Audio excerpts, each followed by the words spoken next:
Today's gonna be a really different video, and honestly I'm mostly just making this for myself, just so I have this to look back on years down the road and see how far I've come from where I am right now. But I am also making it obviously to share with you guys because I want to always be as honest and real and just relatable, transparent, whatever you want to call it, as I possibly can be. And I know that as alone as I feel, I know I'm not alone, and I know that a lot of people struggle with this all the time, and a lot of people are further along in their journeys, or they're just at the beginning stages of their journeys, and it's hard. It's very, very hard. So I just kind of want to share what the last 6 months has looked like for me being without my brother. So today is May 1st, 2021, which means that it has been 6 months since my brother has passed. It has been 182 days that I have lived without him, and I have a lot of stuff I want to say in this video, so I actually wrote it all out so I didn't forget anything,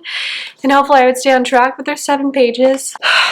So grief is weird. It's such a roller coaster, and it's so different for everyone. I didn't realize that until I went through this. Just because I grieve in a certain way doesn't mean that someone else grieves in that way, and I'm trying hard to learn to be respectful of how everyone grieves so that I don't hurt them any further. I actually wore this shirt that day to work, which is why I wanted to wear it in the video. So, morning of the day I found out, I take Larcy out to go potty in the morning because we didn't have Koba yet, and I see a deer in the yard and didn't really think much of it. It's not very common. I think I've only seen a deer once, maybe twice before since we've lived here, but I saw a deer. Then I go to work, and I was so stressed out because today was the day that I was going to be quitting my job, and I wish so badly that that was actually how my day was about to go, because it ended up being the absolute worst day of my life. Little did I know. I was literally minutes away from quitting my job when my dad showed up at work to tell me what had happened. And it was the worst feeling you can possibly imagine. When I first found out, it was like an instant out-of-body experience. Like I was shaking, but I couldn't respond. I couldn't react. Like I just couldn't grasp what my ears just heard. Like it was the craziest foreign feeling possible, and then suddenly my body realizes that holy crap, this actually is real, this is real life right now. And it just was like a huge wave that just came down and slammed right into me, and my heart just sank. The only thing I kept thinking in my mind is this literally cannot be happening right now. There's no way this is my real life right now. There's no way my dad just came into work to tell me this. It can't be real. I remember coming home, and Devin got Arby's because he knew that I obviously wasn't going to be cooking, and even just trying to eat felt like torture. Oh, I'm supposed to just eat dinner now? Nothing just happened. With every bite, I just cried. It took me so long. It took me literally hours to try to eat. And I was just sitting there, and I remember being on the couch and just hearing cars go by, and TV was on and people were just talking on the TV. It just made me so angry. I'm like, okay, life's just still going on. We're just gonna keep living like nothing just happened. My whole world just literally ended, and no one literally gives a shit. That's how it felt, because my world ended, but life continued to happen around me. Life doesn't just get to stop because you want it to. And it just made me furious. And I would go through a lot of periods of time at first where I would just sit and I would stare off into space. I'd just stare at the wall, I'd stare at the corner, and it was in complete silence. And it seemed like I was doing it for just a moment, but Devin reassured me that it was much longer. I would just stare off for minutes, hours, I don't even know. And I didn't even realize that I was doing it until he would catch me and he'd be like, hey, babe, you okay? And I would snap out of it, but it's just I kept having this just completely dazed state that just kept happening. I had waves of just feeling like I was completely paralyzed, like I didn't move, my mind was racing, I couldn't talk, and that night I was just so exhausted on every level that I just crashed. And I thought I would struggle to fall asleep, but I didn't. And once I did fall asleep, I woke up multiple times in the middle of the night, and I would just hear myself screaming his name, or I'd see flashes of his face, or I'd see random moments of us growing up, and I just kept waking up thinking that this all had to be a dream. I had to be dreaming, and I would look over at my phone in hopes that I would be wrong, like the date would be wrong, or my background wasn't him, and I was just overcome with disappointment every single time. It was just a constant reminder that this actually was real. And the next morning comes, and I literally can't get out of bed. I couldn't get myself to do literally anything without crying. Getting out of bed would take hours. I'd make it to the couch. I'd sit on the couch for hours. I couldn't get off the couch. It's like your mind wants to do things, but your body just feels so paralyzed that like you can't get your body to actually move. I would cry, and I would cry so much sometimes that I honestly didn't know if I was going to be able to stop. I felt guilty for everything that I did. I felt guilty for being alive. I felt guilty for having food in the fridge. I felt guilty for drinking water. I felt guilty for every second I wasn't sad. Like, why am I not sad? I should be upset right now. I can't believe that I'm living happy without him. And I wasn't happy, but it's like I just felt guilty for every time that I wasn't like feeling extremely sad, like it wasn't controlling my mind. And I remember brushing and flossing my teeth that next morning before I left to go see my mom, and that was the first time I looked at my face in the mirror. I'm trying not to look at the camera because I'm trying not to cry. First time I looked at myself in the mirror, and I've never seen so much pain in my own eyes, and I never want to see myself like that again. So that's why when I'm really sad, I just try not to look at it, because it's so hard to see myself. I just looked like I had no life in me. I just looked like a zombie. I looked like lifeless. Driving down to see my family was really hard. I was trying so hard not to think about it because I didn't want to cry. I didn't want to blur my vision at all from tears, and I didn't want to get into an accident, and I was just coaching myself the whole time, just trying to convince myself that it wasn't real. And the moment that I did see my mom, it made it so much more real. I was so relieved just to see her, but I was reminded again that my hope of this not being a reality was very much not true. The first week went by so fast. There's so much to do. So much was happening, and I just felt like I was just living on overdrive. From making arrangements to every unknown answer to our seemingly endless questions, picking out flowers, a casket, a pillow, photos, what we were going to write, what photos were we going to use on his photo board, what day, what time. So many things go on in that first week or the first couple days that you don't even think about. And we had to make a ton of big decisions very, very fast when we weren't really even all mentally together, it seemed. The first time that we got to see him before the viewing, I just had so much hope that it was a mistake still, that somehow there was a mess up, it wasn't him, it was actually somebody else. Not that I would ever hope that it was somebody else or would wish this upon him, but there's no way that this was my freaking life. There's no freaking way. No way. But every ounce of hope that I had was vanished the second I walked in and I turned the corner and I saw his face. I just felt numb again, but he looked so at peace. The viewing started, and I just wanted to stay as close to him as I possibly could for as long as I possibly could. The last few moments that I would ever have with him, I'd ever have the chance to be with him in the same room, there's no way I was going to pass that up. I tried to convince myself that he was just over there taking a nap, and we're all just remembering how wonderful of a person he was, sharing our favorite memories with him. And then the next morning was the funeral, but before we got there, the craziest thing happened. I was sleeping on my mom's couch in her living room. It was maybe 2, 3 in the morning, and all of a sudden I sat up like completely awake, randomly woke up, and I looked out the window. When I looked out the window, I saw a figure sitting there, and I thought it was a dog. It looked like a dog just sitting super perfect. I honestly thought that I was still dreaming just because of how perfect this dog was sitting, and I blinked a few times to make sure that I actually was awake, and it started to move, and once it started to move, I realized it wasn't a dog, it was a deer. a deer was sitting like perfectly like a dog would in the literal middle of my mom's front yard, like perfectly in the center of her yard. And it stared back at me for a second before it started to turn away. And when it turned around, it ran across the road and down a hill where I can no longer see him. I'm convinced, even to this day, that that was my brother just coming back to say goodbye to me and just letting me know that he was alright. So I go back to sleep and I wake up for the funeral. Again, I wanted to be as close to him as I possibly could for as long as I had the opportunity. And my husband called me on the way down and he said, you know, you'll never believe what I just saw this morning. And I'm like, what? And he's like, there's a deer in front of our house. And I'm like, you've got to be kidding me. Like, I'm convinced that my brother kept coming back as deer to check on us because there's a lot of people in her family and family friends who kept seeing a deer too. And when I went to see a medium, she was saying that people come back soon after it happens just to make sure that their loved ones are okay. And I don't know why he picked a deer, but I'm convinced that this deer was him. So the ceremony was hard, my chest was heavy, and I just remember sitting there literally staring at him just in straight desperation. I was desperately waiting for his chest to rise, waiting for his eyes to blink, a little twitch, something, literally anything, and it didn't happen.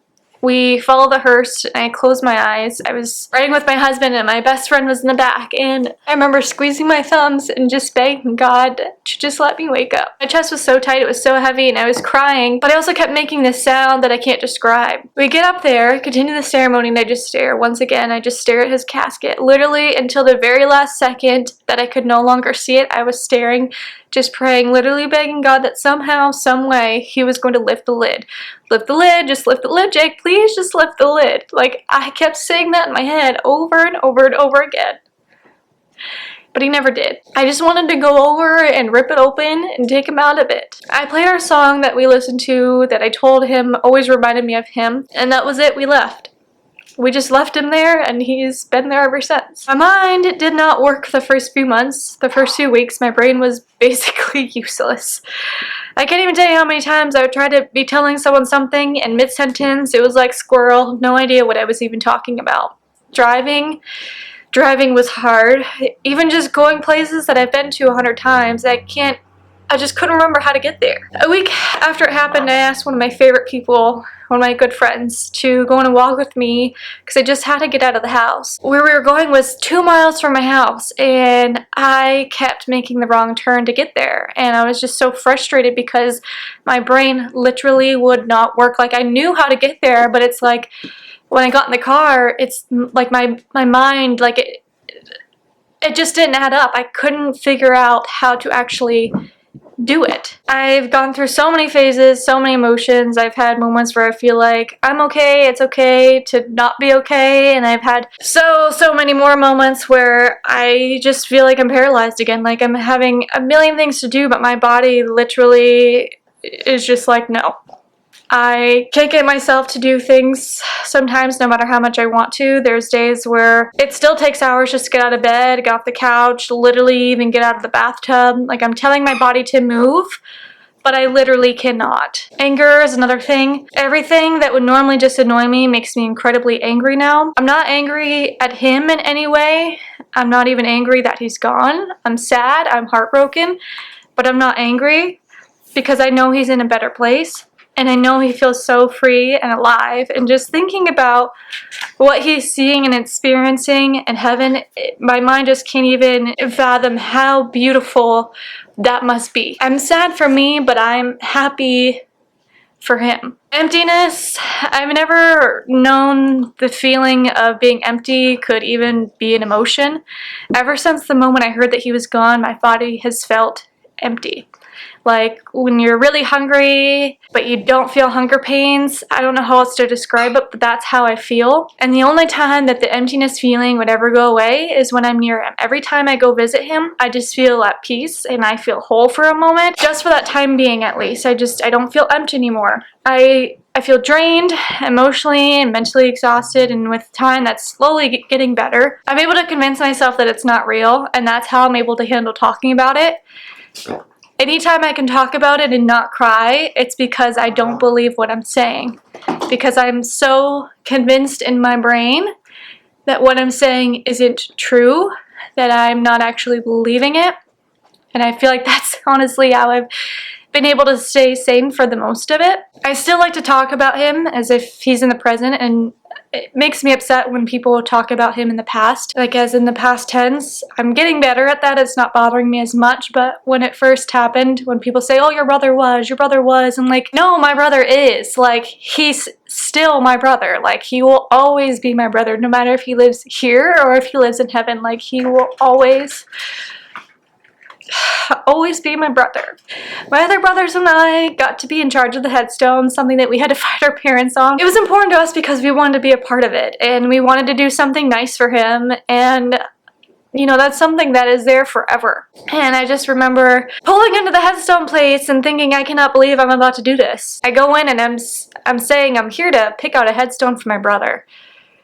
I'm here to pick out a headstone for my brother? Like, do you realize how hard that was to say and to do? I, again, just felt like I was dreaming. It was just like I'm on autopilot and I'm just cruising along and I'm just going through the motions, and I just,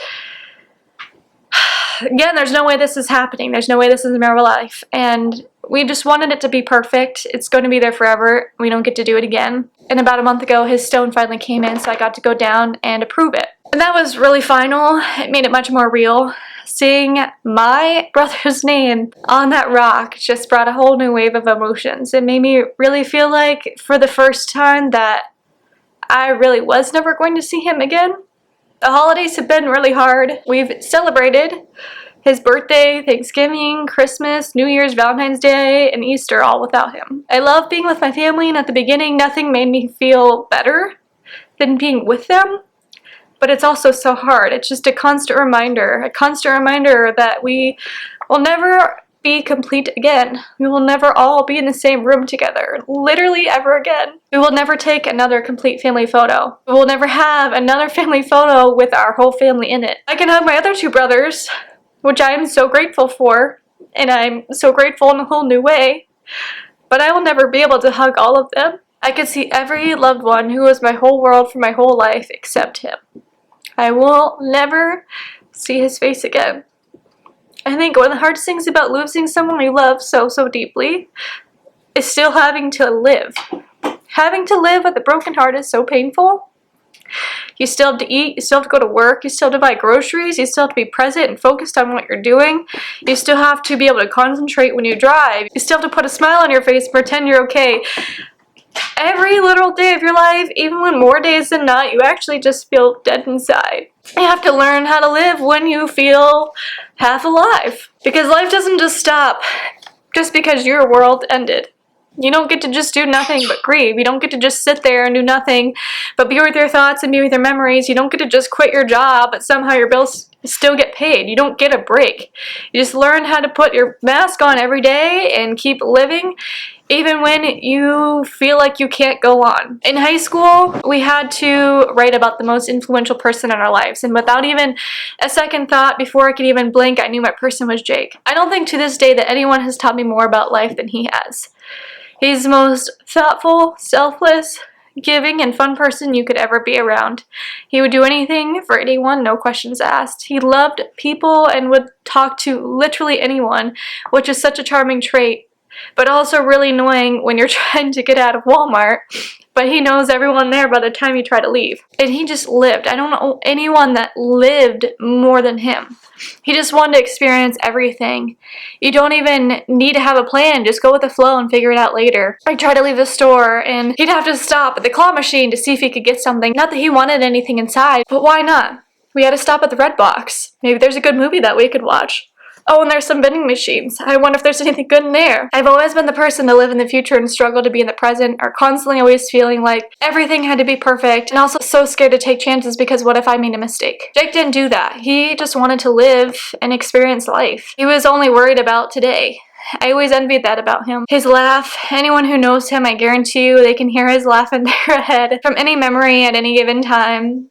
He just made everything so much better, so much more fun. Even doing laundry ended up being fun with him. I think about him so many times a day. There's literally like I feel like not an hour that goes by without me thinking of him. Even now, I'll randomly smile or laugh or cry. Sometimes I'm so scared to get to the point where I won't be able to just remember his voice or his laugh or his face so well, to the point where I can just hear it or see it in my head whenever I want to, that I just obsess over it. I replay memories and conversations in my head over and over and over again because I'm terrified that someday I might forget them.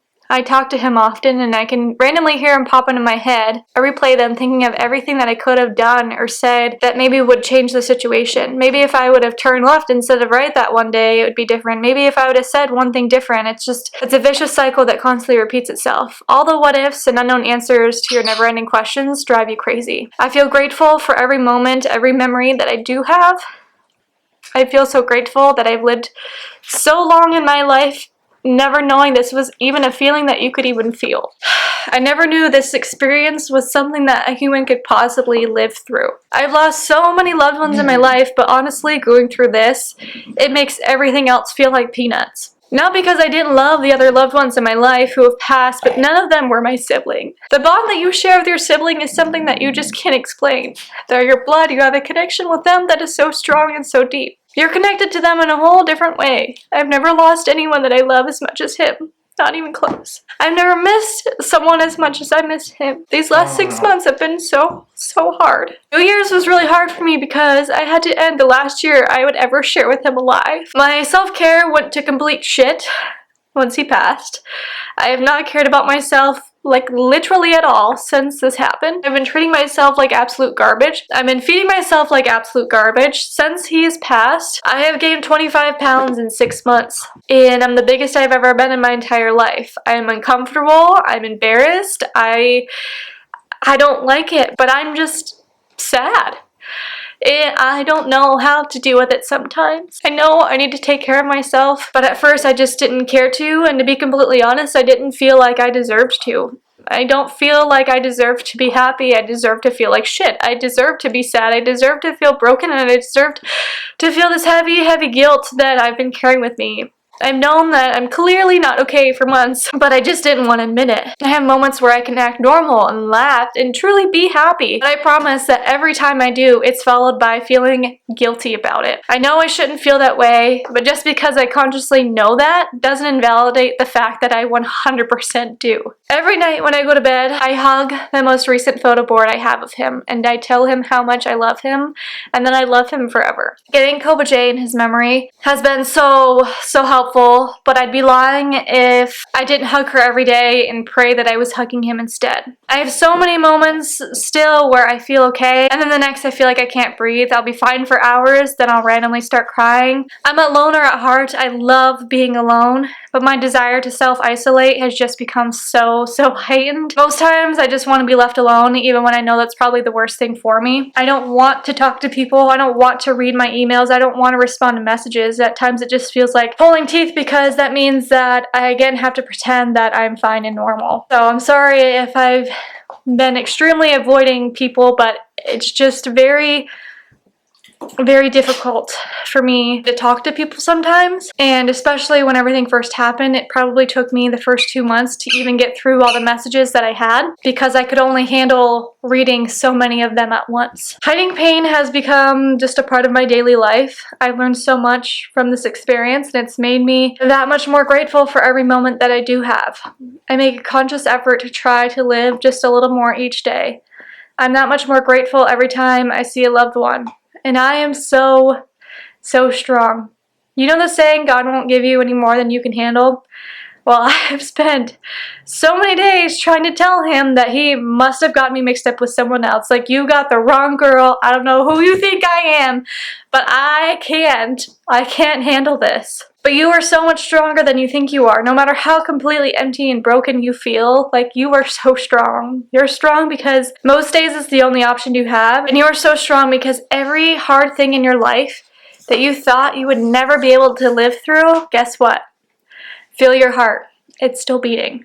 Somehow, you managed to survive. You probably didn't thrive, but somehow, by the grace of God, you lived through it. I know in my head that I won't see him again, but my heart still holds out hope and makes me do a double take every time I see someone who looks and he's somewhat like him. I know in my head that he's not coming back, but my heart hurts so much to accept that as my reality that I'm just simply not able to process that fact yet. There's so much I want to say to him. I have so many questions I want answers to. I have so many more snuggles and hugs that I want to annoy him with. But that's something I will never get. The one thing I want more than anything in this world is the very thing I'll never be able to have. And let me tell you, that shit hurts deep. In such a way I don't even have words for. Everyone says that the first year is the hardest, and I hope that's true. But the fact that I have to live like this and live every day for the rest of my life without him hurts in a way I didn't even know was possible. I finally convinced myself to get help. I started going to therapy. I reached out to a few local therapists, and not a single one reached back out. I downloaded the BetterHelp app, and it's not cheap. It's expensive, but I know I need it, and I know I need to do better. Jake would be so hurt if he knew that I felt this way and was treating myself like this. He wouldn't be proud of me, and that's the very thing I promised him I would do before he was buried. I promised I would be the best person I could be and make him happy. I need to do this not just for myself, because I do love myself, even though I haven't been showing it, but because he cared.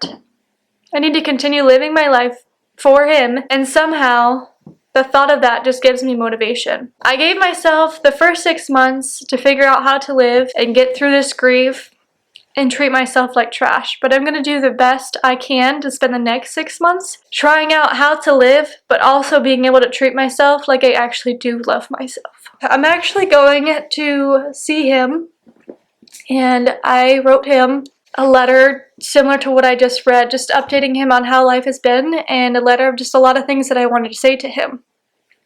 And I don't have a way to give it to him, so I'm going to put some helium in a balloon and release it once I'm done reading it to him, and hopefully somehow it'll make its way to heaven to him.